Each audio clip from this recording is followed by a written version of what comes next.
Good afternoon. তো আমি আজকে একটা কথা বলতে চাচ্ছি যে আজকে হচ্ছে যে শ্রাবণ মাস।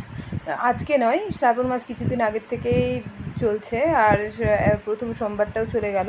তো এই শ্রাবণ মাসে যে বাবাধামে অনেকেই যায়, যারা সুলতানগঞ্জে জল নিয়ে গঙ্গাতে, তারপর থেকে হেঁটে 150 কিলোমিটার বাবাধাম পর্যন্ত যায়।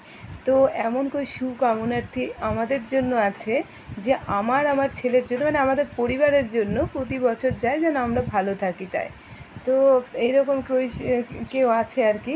তো যে প্রতি বছর আমাদের জন্য, আমার পরিবারের জন্য যায়। আমার স্বামী যখন অসুস্থ ছিল তখন তার জন্য যেত। যাই হোক, সবাই তো আর সব দিন বাঁচে না, তো তাকেও বাঁচানো যায়নি, তার অসুখটাও সেই রকম ছিল। তো সে আমাদের ভালো কামনার জন্য যায়। তো তাকে অসংখ্য ধন্যবাদ যে এত বছর ধরে আমাদের জন্য আর কি বাবাধাম যায়, আমাদের আমাদের আমাদের জন্য ভালো প্রার্থনা করে।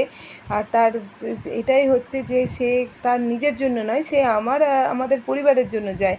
তো সেই মানুষটাকে সত্যি অসংখ্য ধন্যবাদ, যার সাথে আমাদের বছরে একবারও দেখা হয় না। হ্যাঁ, যখন আমার স্বামী বেঁচে ছিল তখন সে মাঝে মাঝে আসতো তা আমার স্বামীকে ডায়ালিসিস করার জন্য, কিন্তু তারপর থেকে তার সাথে আমার দেখা বছরে একবারও হয় না। মানে গত 2 বছর হয়ে গেছে দেখা হয়নি, কিন্তু সে ফোনে কথা হয়। কিন্তু সে এইবারও যাবে। আমারও যাওয়ার খুব ইচ্ছে ছিল, কিন্তু আমার টাইফয়েডের জন্য আমি যেতে পারবো না।